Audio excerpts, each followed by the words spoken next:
Ég trúi á lýðræði og gagnsæi þegar kemur að vinnubrögðum. Svo líka bara, ég held að þetta sé einu flokkurinn sem myndi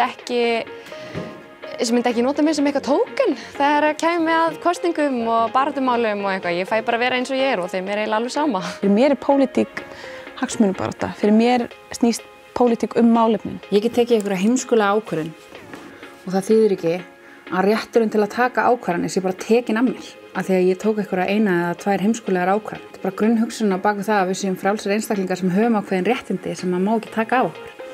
En það á ekki við fólk sem er með geðsjúkdóma. Þau getur bara lent í því að öll réttindi séu tekin af þeim og einhver annar fái rétt til þess að ákveða fyrir þig. Við megum ekki frelsissvipta fólk út af því að það er með geðsjúkdóm.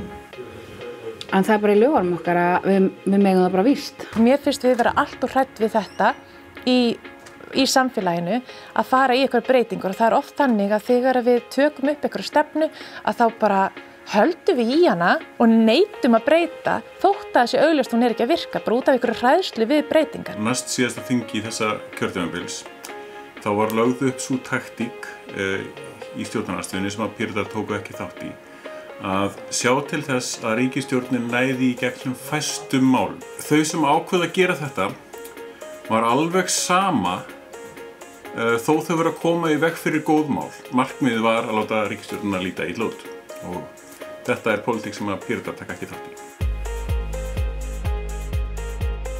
Píratar vilja klára dæmið í eitt skipti fyrir öll á næsta kjörtímabili og innleiða nýju stjórnarskrána. Vegna þess að nýja stjórnarskráin er lykillinn að árangri í baráttunni gegn spillingu. Hún færir þjóðinni eignarhald á sameiginlegum náttúruauðlindum okkar.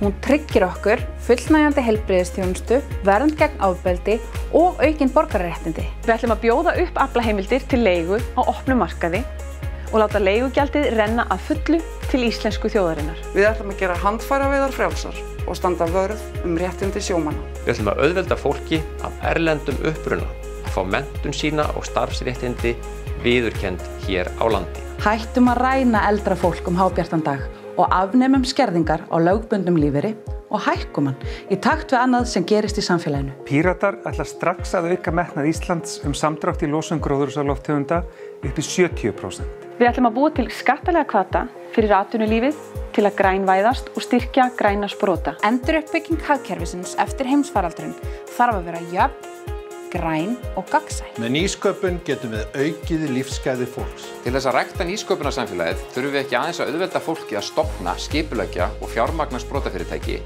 heldur þurfum við að skoða nýsköpun í mun stærra samhengi. Ísland er hársbreitt frá því að verða miðstöð þekkingar á sviði umhverfismála.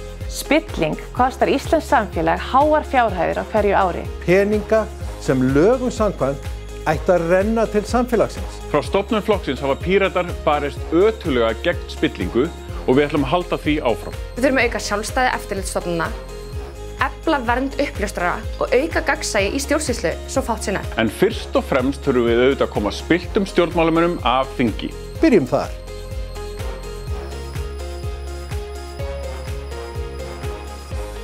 En síðan þetta er mér líka ágætt bara til að taka svona litla viðráðanlega búta og þetta er mjög gaman að við næðum að lækka kosningaldurinn á kjörtímabilinu.